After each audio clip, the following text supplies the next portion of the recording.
Welcome everyone, back with the latest time trial video, where I go through my best lap, and show you if I'm able to get gold, driving in automatic.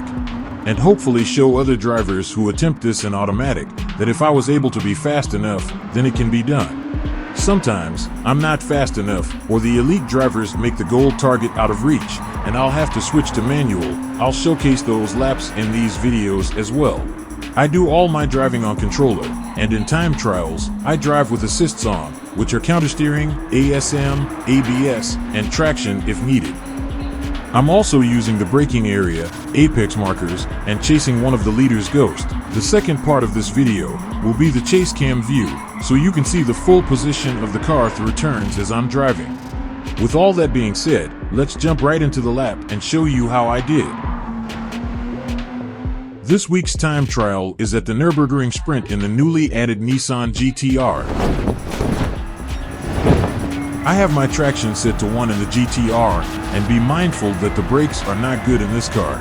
For turn 1, I use the roller coaster as my marker, and the GT-R can get a little wobbly, so try to focus on your handling for long braking zones. I brake till the end of the area, and get back on the throttle as I'm going around the turn, which I did take a little too wide.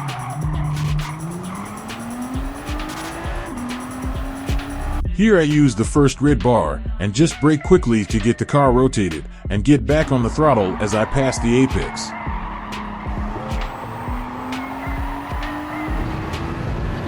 On the next turn, you can use the second red bar, or this light pole as your marker. I keep braking till a little past the area, then slowly get back on the throttle, then just lift going around the next right turn. Just be careful not to go too wide on the exit and void your lap. On this turn, I used the start of the curb here. I brake past the area, but I also had to tap it a couple more times to try to keep my line, and back on the throttle before the inside curve begins. Here I used the second red bar and brake just at the end of it. Brake till the end of the area, let it coast into the apex, then back on the throttle. On this right, I use the marshals behind the fence, let off as I get to the second last bar, let it coast for a second, then back on the throttle before the apex.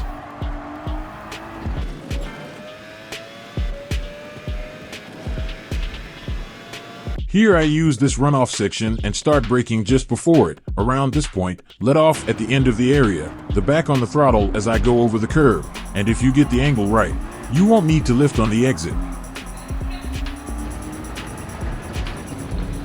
On the final turn, I used the part of the barrier where the orange and white pattern stops. I let off around the second last red bar. I did have to give a couple little taps to keep my inside line. Then back on the throttle as soon as possible. After finally putting together a decent lap, I was able to shave off a good amount of time from my previous record to get a 1:34.143. This should be good enough to make it till the end. Now I leave you with the chase cam view. Hope this video can help all my fellow automatic drivers get themselves that gold. Please like, comment, and subscribe. Your support is greatly appreciated. Thank you, and see you in the next video.